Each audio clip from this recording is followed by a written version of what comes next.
তালাক খাওয়া, তালাক খাইছে, এরকম কয়েকটা শব্দ আমি বলে ফেলেছি আসলে, বা কোন প্রেক্ষাপটে বলেছি আমি বলেছিলাম, তারপরেও শব্দগুলো হয়তো ততটা সুন্দর ছিল না, আমি দুঃখ প্রকাশ করছি। এবং আজকের এই ভিডিওর মধ্য দিয়ে যে সমস্ত শব্দগুলো আম্মাজান খাদিজাতুল কুবরা আত-তাহেরার সাথে সুন্দর ছিল না, বেমানান ছিল, I expunged all the words doesn't goes to the status of সাইয়্যিদাতুনা খাদিজাতুল কুবরা আত-তাহেরা। যে শব্দগুলো খাদিজাতুল কুবরা আত-তাহেরার সাথে বেমানান, এই শব্দগুলোকে, শব্দমালাগুলোকে আজকের এই লাইভের মধ্য দিয়ে আমি প্রত্যাহার করে নিচ্ছি। আল্লাহ আমাকে ক্ষমা করুক, আল্লাহ আমাকে সহি দ্বীন প্রচারের আরও বেশি তৌফিক দান করুক। আসসালামু আলাইকুম ওয়া রাহমাতুল্লাহি ওয়া বারাকাতুহু, নাহমাদুহু ওয়া নুসাল্লি আলা রাসূলিহিল কারীম, আম্মা বা'দু, ফাআউযু বিল্লাহি মিনাশ শাইতানির রাজীম, বিসমিল্লাহির রহমানির রহিম। তো আমি আপনাদেরকে রিকোয়েস্ট করব যে আপনারা এই লাইভটির নিচে শেয়ার নামক একটি বাটন দেখতে পাবেন, সেই শেয়ার বাটনটি ক্লিক করুন, ফলে আপনার বন্ধুবান্ধবদের সাথে আজকে লাইভটি শেয়ার হয়ে যাবে এবং সচেতনতামূলক ভিডিওটি দেখে তারাও সচেতন হতে পারবে ইনশাআল্লাহুল আজিজ। সম্মানিত সুধী, সম্প্রতি বাংলাদেশের একজন বিখ্যাত দায়ী মালয়েশিয়া সফরে এসেছিলেন, ওনার সাথে আমার দেখা হয়েছে, আলাপচারিতা হয়েছে। তো আলাপচারিতার এক সময় উনি বললেন যে, প্রিয় ভাই, আমরা যে সময় দাওয়াতি ক্যারিয়ার শুরু করেছি তখন এত ক্যামেরা ছিল না, এত ইউটিউব ছিল না, ফলে আমরা অনেক সময় বক্তব্য দিতে যে স্লিপ অফ টাং হতো, ভুল হয়ে যেত, বা এমন কথা হয়তো আমি বলেছি যেটা অন্যদের ভালো লাগেনি, সেটা সেখান পর্যন্তই থেকে যেত। এটা নিয়ে এত হইচই হতো না, এত মানে হট্টগোল হতো না। কখনো যদি আমি ফিল করতাম যে এই কথাগুলো চেঞ্জ করা দরকার, তো চেঞ্জ করে ফেলতাম, আর কেউ যদি দৃষ্টি আকর্ষণ করতো তখন হয়তো রিভাইজ করতাম। তো তিনি আমাকে বললেন, কিন্তু আপনাদের দাওয়াতি ক্যারিয়ার শুরু হয়েছে একটি ভিন্ন রকম অবস্থার মধ্য দিয়ে, অর্থাৎ আপনারা দাওয়ার কথা শুরু করেছেন ক্যামেরার সামনে বসে। আমরা যখন দাওয়াতি ক্যারিয়ারে এসেছি তখন আমাদের সামনে ক্যামেরা, আর এখন তো এত ক্যামেরা, অনেক সময় এমনও হয় যে আমার কিছু কিছু প্রোগ্রামে 30-40টা ক্যামেরা। যদি আপনি একটা প্রশ্ন আনেন যে আসলে শাতিমকে ক্ষমা পেতে পারে কিনা, বা রাষ্ট্র যদি শাতিমকে পৃষ্ঠপোষকতা দেয়, তার শাস্তি নির্ধারণ না করে, তাহলে কোনো জনগণ বিচারটা হাতে করতে পারবে কিনা? আপনি দেখুন, পৃথিবীতে যত অভ্যুত্থান ও বিপ্লব হয়েছে, জনগণ আইনকে হাতে তুলে নিয়েছে। আপনি 5ই আগস্ট দেখেন, বাংলাদেশে রাষ্ট্র ক্ষমতা যে এসেছে বর্তমান সরকার, এটা গণতান্ত্রিক পদ্ধতিতে হয় নাই, ছাত্র জনতা আইনকে হাতে তুলে নিয়েছিল। এই বিপ্লবকে আপনি অবৈধ বলবেন? যে 6-7 জন সমন্বয়ক নেতৃত্ব দিয়েছে তাদেরকে কি আপনি সন্ত্রাসী বলবেন? না, কিছু করার ছিল না। 15 বছরে যে জগদ্দল পাথর ফেসিবাদী হাসিনা বসেছিল, গণতান্ত্রিক পদ্ধতিতে এটাকে সরানো সম্ভব হয় নাই, আইনকে হাতে তুলে নিতে হয়েছে। অতএব যদি গণতন্ত্রের স্বার্থ রক্ষায় আইনকে হাতে তুলে নেওয়া যায়, আল্লাহ তার হাবিবের সুমহান ইজ্জত এবং স্বার্থে আল্লাহ তার হাবিব সাল্লাল্লাহু আলাইহি ওয়াসাল্লামের ইজ্জতের বিপক্ষে কেউ কথা বলবে এবং ধারাবাহিকভাবে শাস্তি পাবে না, চলতেই থাকবে। আমরা শুধু মিটিং মিছিল করে লাঠি পেটা খাবো আর গুলি নিব। স্যার, আপনার কাছে মনে হয় না, স্যার আপনার কাছে মনে হয় না এটা আমাদের হাতে নিতে হবে। কিন্তু কোনো হিংসুক বা নিন্দুক যদি বলে খালেদ মহিউদ্দিন একজন বাচাল, বাচালি করে টাকা কামাই করে, এটা কি আপনি মানবেন? মানবো। আমি বক্তা না, মানবো। আমি হচ্ছে দায়ী আল্লাহ। আমি আপনি ঠোঁটে চেয়ে খান, কিন্তু আমি মেধা দিয়ে সেবা করি মানুষকে। আমি বক্তা নই, আমার পরিচয় হচ্ছে, দেখুন আমাদের একটা ইতিহাস আছে, আমি পেশাদার কোনো বক্তা নই, আমি হচ্ছে দায়ী আল্লাহ, আল্লাহর দিনের দাওয়াত মানুষের কাছে পৌঁছে দিই। এখন আসে টাকার বিষয়। বাংলাদেশে কেউ কোনো দিন দেখাতে পারবে না আমি আমার নিজের জন্য কোনো টাকা চেয়ে নিই। ভারত তো কোনো শক্তি না, এটা রাশিয়ার লেসপেন্সারগিরি করে আর এখন আমেরিকার লেসপেন্সারগিরি করতেছে। এই জন্য তারা মূলত সদিচ্ছা নিয়ে বাংলাদেশকে সহযোগিতা করেনি 71 সালে। সেজন্য 6,000 কোটি টাকার অস্ত্র তারা চুরি করে নিয়ে গেছিল, এবং সেজন্য স্বাধীনতা যুদ্ধে নিয়াজি পরাজয় স্বীকার করা দরকার ছিল আমাদের ওসমান গনির হাতে, তার কাছে না করে ভারতীয় সেনাপ্রধানের কাছে করবে কেন, ওসমানীর কাছে কেন করে না? এসব থেকে বোঝা যায় ভারত একটা আক্রোশ থেকে এবং তার রাজনৈতিক উদ্দেশ্য অর্জন করার জন্য স্বাধীনতা যুদ্ধে আমাদেরকে সহায়তা করেছিল। পরবর্তীতে সে কি না করেছে, ফারাক্কা বাদ দিয়েছে। আমার মনে হয় পর্যন্ত শেখ হাসিনাকে 15 বছর এই ফেসিবাদের কাজে সহযোগিতা করেছে ভারত, হাজার হাজার মানুষকে হত্যার কাজে সে সহযোগিতা করেছে। নিউ ইয়র্কের ম্যানহাটন থেকে আপনাদেরকে স্বাগত জানাচ্ছি, আমি খালেদ মহিউদ্দিন। বাংলাদেশের রাজনীতিতে নানা ধরনের পরিবর্তন দেখা যাচ্ছে হচ্ছে বাংলাদেশের সমাজনীতিতেও নৈতিকতা, ধর্ম এবং নানা বিষয় নিয়ে নানা আলোচনা চলছে। এসব নিয়ে কথা বলার জন্য আজ আমাদের সঙ্গে রয়েছেন তাহরিকে খতমে নবুয়ত বাংলাদেশের আমির জনাব আল্লামা মুফতি ডক্টর সাইয়েদ মোহাম্মদ এনায়েতুল্লাহ আব্বাসী ও সিদ্দিকী। ডক্টর আব্বাসী, আপনাকে আমাদের অনুষ্ঠানে স্বাগত জানাই। আপনি আমাদেরকে সময় দিয়েছেন, সেজন্য আমাদের কৃতজ্ঞতা এবং শুভেচ্ছা জানাবেন। ধন্যবাদ, আপনাকেও স্বাগত জানাচ্ছি এবং দর্শক মণ্ডলী যারা আছেন তাদেরকেও অভিনন্দন জ্ঞাপন করছি। Thank you so much. আমি প্রথমেই আপনার কাছে যে বিষয়টি জানতে চাই, আমাদের অনেকগুলি প্রশ্ন রয়েছে, আমরা আপনার কাছ থেকে অনেক কিছু বুঝে নিতে চাই, অনেক কিছুর দিকে অনেক ধরনের মন্তব্য করেন, প্রশ্ন করেন, অনেকের মধ্যে অনেক ধরনের উৎসাহ আছে, অনেক ধরনের জানার বিষয়ও আছে। সেই জন্য আপনি যেটাকে বলছে হচ্ছে যে আপনাকে বলা হচ্ছে যে একজন পেশাদার বক্তা, যখন আপনি যেহেতু আপনি বক্তৃতা দিয়ে টাকা নিয়ে থাকেন, এইটা আপনি ঘন্টায় কত টাকা নেন সেটা নিয়েও মানুষের মধ্যে উৎসাহ আছে। এই ধরনের বিষয় নিয়ে আপনি কি বলবেন? কেউ কেউ আবার বলে থাকেন আপনি যে বক্তৃতা দেন সেটা দিয়ে একটা নির্দিষ্ট অঙ্কের টাকা নেওয়াটাও আসলে ঠিক হচ্ছে কিনা সেটা নিয়ে অনেকে প্রশ্ন। অনেকে, গোস্তাকি মাফ করবেন, অনেকে আপনাকে হেলিকপ্টার হুজুর বলেন, কারণ আপনি বিভিন্ন জায়গায় হেলিকপ্টারে যেতে পছন্দ করেন। এই ধরনের নিউজ, এই ধরনের আলোচনা আপনি আসলে কিভাবে নিয়ে থাকেন? দেখেন, আপনি একজন স্বনামধন্য সাংবাদিক এবং আপনি সাংবাদিকতার মাধ্যমে বাংলাদেশের অনেক উপকার করেছেন, কিন্তু কোনো হিংসুক বা নিন্দুক যদি বলে খালেদ মহিউদ্দিন একজন বাচালি করে টাকা কামাই করে, এটা কি আপনি মানবেন? মানবো। আমি বক্তা না, মানবো। আমি হচ্ছে দায়ী আল্লাহ। আমি আপনি ঠোঁটে চেয়ে খান, কিন্তু আমি মেধা দিয়ে সেবা করি মানুষকে।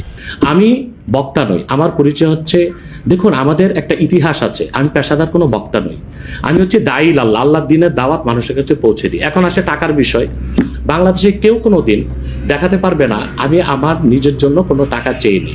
যদি আমি কোনো প্রোগ্রামে কন্ট্যাক্ট করে টাকা নিতাম তো সর্বনিম্ন 3 লাখ টাকা রেট রাখতাম, কিন্তু কখনো কখনো আমাকে তারা খুশি হয়ে যা দেয় সেটাই আমি নিয়ে থাকি। দ্বিতীয় হচ্ছে হেলিকপ্টার প্রসঙ্গ, এটা হচ্ছে আমার অত্যন্ত প্রয়োজন। হেলিকপ্টারটা আমার চেয়ে বেশি বাংলাদেশে শেখ হাসিনা ব্যবহার করে না, এটা আমি অহংকার করে বলছি না, আল্লাহ তাআলার শুকরিয়া আদায় করছি। এবং বাংলাদেশে অনেক বক্তা বা স্কলার এক সময় আমার বিরোধিতা করেছে, আমি হেলিকপ্টার কেন চড়ি, হেলিকপ্টারে কেন যাই। বাংলাদেশে 2014 সাল থেকে ব্যাপকভাবে আমি হেলিকপ্টারে যাচ্ছি। এখন অনেক বক্তা, স্কলার বা স্ক্রু ড্রাইভার যাই বলেন, তারা হেলিকপ্টার ব্যবহার করছে, এখন আর সমস্যা হচ্ছে না। আমারটাই আর কি সমস্যা ছিল। হেলিকপ্টারটা কেন ব্যবহার করি, আপনাকে একটা সহজ উদাহরণ দিচ্ছি। গত পরশুদিন আমার একটা প্রোগ্রাম ছিল মেঘনাতে, দিনে বাদে জোহর, আর রাতে আমার প্রোগ্রাম ছিল রংপুর হারাগাছ, সেটা মিডিয়াতে ব্যাপক প্রচার হয়েছে। পরের দিন আমার প্রোগ্রাম ছিল কালকে লোহাগাড়া, এই চট্টগ্রাম সাতকানিয়ায়। এখন আমি হেলিকপ্টার ব্যবহার না করে দিন ও রাতে 3টা প্রোগ্রাম করা কি আদৌ সম্ভব?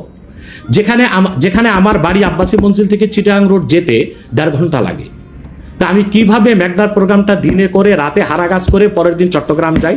আমাকে এটা অনিবার্য কারণে হেলিকপ্টার ব্যবহার করতে হচ্ছে, এবং সেটা জনগণই দেখে। এই জন্য তো আমাকে হেলিকপ্টার হুজুর বলতে পারে না। এখন যে হুজুর নৌকায় চড়ে মাহফিল করতে যায় তাকে কি নৌকা হুজুর বলবেন? বা যিনি প্রাইভেট কারে প্রোগ্রাম করতে যায় তাকে কি বলবেন? ট্যাক্সি হুজুর? এগুলো হচ্ছে আমি গাড়িও ব্যবহার করি যখন যেটা লাগে। আমি এখন প্যারাড ইউজ করতেছি, এটা 3 কোটি টাকা। আমি ভিএট ইউজ করি 8 কোটি টাকা।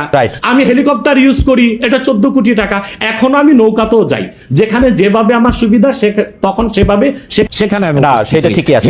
আমি কিন্তু মনে করি যে এখন হিংসুক বা নিন্দুকরা কি বললো সেটা তো আপনার মতো শিক্ষিত না, সেটা ঠিক আছে। না, আমি কিন্তু মনে করি যে আপনাকে যত ব্যস্ত থাকতে হয়, আপনি যদি পথে এর মধ্যে থেকে আপনার দিনের একটা বড় অংশ আপনি ব্যয় করেন, এটা আপনার জন্য, এটা আসলে কোনোভাবে এটা মানে এটা কেউই এটা করবে না। আমার কাছে মনে হয় যে আপনার ব্যস্ততার জায়গা থেকে আপনার এটা করতেই হবে। কিন্তু আমার যে প্রশ্ন ছিল যে আপনি এর জন্য নিজেকে একজন প্রফেশনাল স্পিকার মনে করেন কিনা, আপনি মনে করেন কিনা যে আপনি যে বিভিন্ন জায়গায় বক্তৃতা দিতে যাচ্ছেন এবং আপনার যে একটা অসম্ভব চাহিদা বিভিন্ন জায়গায়, আজকে এখানে কালকে সেখানে, সেইটা আপনার আয়ের একটা বড় উৎস কিনা? দেখুন, এটা ছাড়া আমার আয়ের ব্যবস্থা ছিল। ইসলামপন্থীদের কথা যেহেতু আসলো, মানে আপনাকে প্রথমে একটু প্রশ্ন করে রাখতে চাই যে আপনি নতুন রাজনৈতিক দল ঘোষণা অগাস্টে দিয়েছিলেন, আপনার রাজনৈতিক দর্শনের কথাও বললেন, যেটা অনেকের থেকে আলাদা। বর্তমানে যেসব রাজনৈতিক ইসলামী আদর্শে অনুপ্রাণিত রাজনৈতিক দল আছে, জামাত ইসলামী সহ, তাদের কারোর সাথে যুক্ত হওয়া বা তাদের কারোর ব্যাপারে মানে তাদের অন্তর্ভুক্ত হওয়ার কি আপনি ভাবছেন, বা তাদের কাউকে আপনি সহি ইসলামিক আদর্শে অনুপ্রাণিত রাজনৈতিক দল মনে করেন কিনা? দেখুন, আমি আগেই বলেছি যে আমি অ্যাপ্লাইড পলিটিক্স করি না, আমি থিওরিক্যাল পলিটিক্স করি। কারণ আমি খেলাফার আদর্শে বিশ্বাসী আমি ডেমোক্রেসিতে বিশ্বাসী নই। আমি মনে করি ডেমোক্রেসি বা গণতন্ত্রটা পৃথিবীর মানুষকে প্রতারিত করছে। ডেমোক্রেসি বা গণতন্ত্রের সুবিধা নিচ্ছে আমেরিকা এবং কয়েকটা ইউরোপিয়ান দেশ। আমাদের মতো তৃতীয় বিশ্বের দেশগুলো গণতন্ত্রটাই আমাদের জন্য অভিশাপ। আমাদের কোনো স্বাধীন পররাষ্ট্রনীতি নেই, আমাদের কোনো ট্যাক্সই অর্থনীতি নেই, আমাদের কোনো পূর্ণাঙ্গ শিক্ষা ব্যবস্থা নেই, আমাদের কোনো সুস্থ সংস্কৃতি নেই। এটার জন্য ডেমোক্রেসিকে একটা আপনি বাধা মনে করতেছেন, এই যে নাই যে এবং অভিশাপ মনে করি, অভিশাপ মনে করি। তাহলে তো এই জন্য এখন যারা বাংলাদেশে রাজনীতি করছে ইসলামী রাজনীতির ব্যানারে, তা তো ডেমোক্রেসি করছে, অথবা আমি তাদের সাথে যুক্ত হওয়ার প্রশ্নে আসে না। তবে তারা যেন সুবিধাজনকভাবে সংসদে যেতে পারে, বিরাট সংখ্যক একটি প্রতিনিধি দল নেই, সেটা আমি চাই। এটা শরীয়তের একটা বিধান আছে, আর জারুরাতু তাতাকাদ্দারু বিকাদ্রি জারুরা। ডেমোক্রেসিকে আমি পছন্দ করি না, কিন্তু বিশেষ মুহূর্তে বড় বিপদকে ঠেকাতে মাঝে মধ্যে হারাম জিনিসটাকে কিছু সময়ের জন্য হারাম জেনে কিছু সময়ের জন্য শিথিলতায় যাওয়া যায়। সেজন্য আমি মনে প্রাণে চাই, আমি খেলাফায় বিশ্বাসী হলেও এদেশে যারা ইসলামী রাজনীতির ব্যানারে আন্দোলন করছে সর্বোচ্চ সংখ্যক আসন নিয়ে তারা সংসদে যাক। কিন্তু তাদের মধ্যে তো অনেকগুলি ফ্যাকশন আছে, একজন আরেকজনের ঠিক বিশ্বাস করে না। জামায়াতে ইসলামীকে যেমন ধরেন জামায়াতে ইসলামী অনেক ইসলামিক রাজনৈতিক দলের কাছেই খুব গ্রহণযোগ্য দল না। আমরা দেখেছি যে হেফাজতে ইসলামীর আন্দোলনের ক্ষেত্রে শেখ হাসিনাকে কওমি জননী উপহার দেওয়া, শেখ হাসিনার সাথে হাতকে শক্তিশালী করার জন্য হেফাজতের বিভিন্ন নেতৃবৃন্দের বিভিন্ন সময় সার্বিক অবস্থান জামাতে ইসলামীকে ঠেকানোর জন্য হয়েছিল। আপনি নিশ্চয়ই খেয়াল করেছেন। আমি এই ফ্র্যাকশনগুলো আলাদা আলাদা করে বলতে পারি। চরমোনাই সাহেবের আমি একমত নই, এটা আমি একমত নই। হেফাজত ইসলামী আর জামাত ইসলামের মধ্যে জামাত ইসলাম আমি বলি এক হচ্ছে জামাত ইসলামীর যিনি প্রতিষ্ঠাতা ছিলেন আবুল আলা মওদুদী, তিনি মুহাদ্দিসও ছিলেন না, মুফাসসিরও ছিলেন না, তবে তিনি ছিলেন দার্শনিক এবং রাষ্ট্রচিন্তক। তো জামাত ইসলামী যারা করছেন তারা তো আসলে আবুল আলা মওদুদীর কোনো মাসালা বা ফেকা মানতেছে না। এবং জামাত ইসলামী তো অসংখ্য লোক আমি দেখেছি দক্ষিণ চট্টগ্রামে, তারা আমাদের মতো কট্টর সুন্নি, অর্থাৎ তারা মিলাদ কিয়াম করতেছে, তারা পিরি মুরিদি মানতেছে, কিন্তু রাজনৈতিকভাবে তারা জামাত ইসলামী করতেছে। তার মানে হচ্ছে 1922 সালে জিএনএ গ্র্যান্ড ন্যাশনাল অ্যাসেম্বলির মাধ্যমে কামাল পাশা আতাতুর্ক তুরস্কের মধ্যে ইসলামী শাসন ব্যবস্থার জন্য আর না হয় সেই ব্যবস্থা করেছিল। তারপরে প্যান ইসলামিজম নিয়ে আসলো জামালউদ্দিন আফগানি। পরবর্তীতে 1942 সালে আবুল আলা মওদুদী চিন্তা করলেন যে এই সংকটকালীন মুহূর্তে ইসলামী রাষ্ট্র প্রতিষ্ঠার জন্য গণতন্ত্রটাকে বেছে নেওয়া যেতে পারে। এটাই ছিল তার রাষ্ট্রের চিন্তা, আর সেটাই জামাত ইসলামের লোকজন অনুসরণ করছে। কিন্তু জামাত ইসলামের লোকজনগুলো কিন্তু আবুল আলা মওদুদীকে ইমাম হিসেবেও মানে না, কিংবা তার মাসালাও নিচ্ছে না, শুধু রাষ্ট্র। কিন্তু ডক্টর আব্বাসী এই কথাটা আপনি বলতেছেন, আমি তো জামায়াতের কোন নেতার মুখে এরকম শুনি নাই। আমি বলছি এখন ইসলামী একটি রাষ্ট্র প্রতিষ্ঠার জন্য তারা আবুল আলা মওদুদীর রাষ্ট্র চিন্তাটা নিয়েছে। এখন আমরা বা অন্য হেফাজত ইসলাম বা কওমি ঘরানার যারা বিরোধিতা করি জামাতের, সেটা হচ্ছে আবুল আলা মওদুদীর আকীদায় যে ভুল ত্রুটি ছিল সেটার বিরোধিতা করি আমরা। কিন্তু একটা কথা মনে রাখবেন, ইসলামের মৌলিক বিশ্বাসের ক্ষেত্রে জৌনপুর, ফুরফুরা, দেওবন্দ, কওমি, চরমোনাই, জামাত, মসজিদ সবাই কিন্তু এক। ওকে, আপনি দেখেন, আমি বলি যেমন 13 সালের 5ই মে শাপলা চত্বর আমি উপস্থিত হয়েছিলাম কয়েক লক্ষ লোক নিয়ে। আমি তো জৌনপুরের এবং আমাকে সুন্নি বলেই জানে, কারণ হেফাজত ইসলামের 13 দফা দাবি আমাদের সকল মুসলমানের দাবি ছিল। এবং সেখানে সারা বাংলাদেশ থেকে 13 সালের 5ই মে জামাত ইসলামী ও শিবিরের লোকজন 200 বাস নিয়ে উপস্থিত হয়েছিল, কারণ ওই 13 দফা দাবির পক্ষে তারাও ছিল। হয়তোবা তারা রাজনৈতিকভাবে বলতে পারছে না, কিন্তু সেখানে উপস্থিত হয়েছিল। তো কথা হচ্ছে যে মৌলিক বিশ্বাসের ক্ষেত্রে সকল মাসলাকের মুসলমান এক, কিন্তু বাংলাদেশে রাজনীতি করার ক্ষেত্রে কিংবা নিজ নিজ অবস্থান ধরে রাখার জন্য শাখা প্রশাখাগত বিষয়ে একটু দ্বন্দ্ব আছে, এটা তো থাকতেই পারে।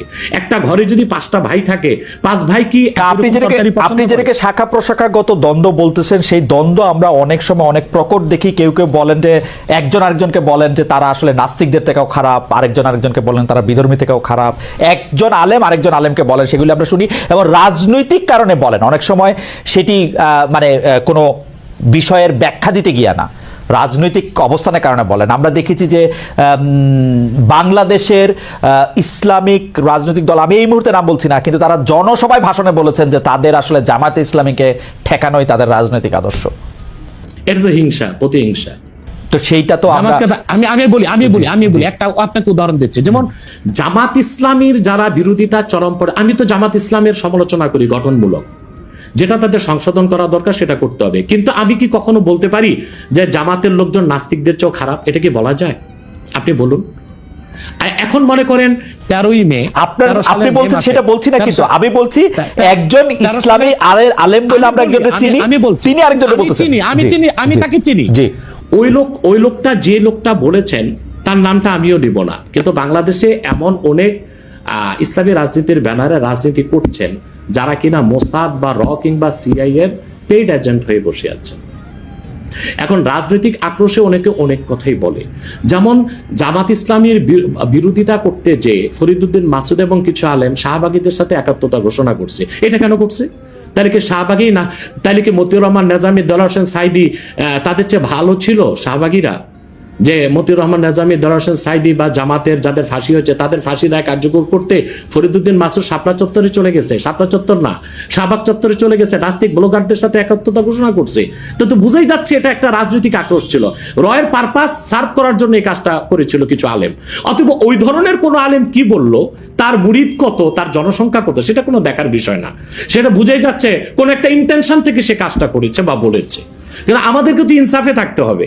আমরা আবুল আলা মওদুদীর বা জামাত ইসলামীর সমালোচনা গঠনমূলক ভাবে করে আসছি, করতেছি। যেমন আমি জামাত ইসলামী মানে আপনি যেমন বললেন যে মওদুদী সাহেবের ফিলোসফিটা জামাতে ইসলামী আসলে সেইভাবে নিতেছে না, কিন্তু আমি কিন্তু ডক্টর আব্বাস, আমি কিন্তু এই কথা জামাতে ইসলামীর কোন শীর্ষ নেতৃত্বের কাছে শুনি নাই। সত্যি কথা বলবে না, হ্যাঁ বলবে না কেন? বলবে না কেন? তারা যদি এটা না নেয় তাহলে এটা বলবে না কেন? হতে পারে এই জন্য বলবে না যে আপনার কর্মীদের মনোবল ভেঙে যাবে। কিন্তু আমি শীর্ষ নেতাদের মুখে শুনেছি, দেলোয়ার হোসেন সাইদি সাহেব একজন বাংলাদেশে জাদ্রেল একজন স্কলার ছিলেন, এবং আপনি জানেন তার জনপ্রিয়তা এখনো কিন্তু একেবারে আকাশচুম্বী, আলহামদুলিল্লাহ। সেটা বলি, সাইদি সাহেব ব্যক্তিগত জীবনে আবুল আলা মওদুদীর কোনো মাসালা মেনেছিলেন? তিনি তো হানাফি মাযহাবের মতে নামাজ পড়তেন, লম্বা দাড়ি রাখতেন, এবং তিনি পীর ঘরানা থেকে এসেছেন। তার বাবা ছিলেন ফুরফুরার মুরিদ। ডক্টর আব্বাসী, আমি এটা প্রশ্ন সরাসরি করি। ডক্টর আব্বাসী, আমি এটা প্রশ্ন সরাসরি করি। আপনি সোজা সাপটা কথা বলেন, আপনাকে সরাসরি কথা বলি। এই মওদুদীর আদর্শটা জামাত সরাসরি অস্বীকার করা না পর্যন্ত আমি মওদুদী সাহেবের জায়গায় রাখতে চাই, কিন্তু মওদুদী সাহেবের আদর্শটা তারা সরাসরি ভাবে ধারণ করার কথা বলে যে একটা ইসলামিক রাজনৈতিক প্ল্যাটফর্ম তৈরি করেছে, আপনি কি সেটাতে যাইতেন? সেইটা আপনি আমল করেন আর না করেন? তাহলে দুইটা কারণে যেতাম। তো জনাব সাইদি যে গিয়েছিলেন সেটাকে আপনি সঠিক মনে করেন?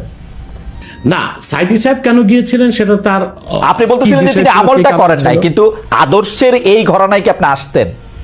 দেখুন, সাইদি সাহেবের একটা বক্তব্য আমি শুনেছি, তিনি একটা সাক্ষাৎকারে বলেছিলেন যে তিনি দেখেছেন ইসলামী রাষ্ট্র প্রতিষ্ঠা করার জন্য যে জনবল দরকার, যে কাজকর্ম দরকার, উনি সেটা জামাতের মধ্যে পেয়েছিলেন, সেজন্য তিনি জামাতের রাজনীতিতে ছিলেন। কিন্তু ব্যক্তিগত জীবনে তিনি তো হানাফি মাযহাব মেনেছেন, আহলুস সুন্নাহ ওয়াল জামাতের আকীদা বিশ্বাসী লালন করতেন অধিকাংশ ক্ষেত্রে, এবং তিনি পীর ঘরানার ছিলেন এবং পীর মাশায়েখদেরকে যথেষ্ট শ্রদ্ধা করতেন। আমি আগেই বলেছি যে বাংলাদেশে জামাত ইসলামী আকীদাগত দিক দিয়ে আবুল আলা মওদুদীর আকীদা সবাই গ্রহণ করে নাই। দক্ষিণ চট্টগ্রামে যারা জামাতের নেতা আমির, তারা আমাদের সাথে দক্ষিণ চট্টগ্রাম, আচ্ছা, এই ব্যাপারে আপনার বক্তব্য পরিষ্কার। আমি এই ব্যাপারে আবার উত্তরবঙ্গে যারা জামাতের নেতা তারা লামাযহাবী, তারা মাযহাবী মানেন না।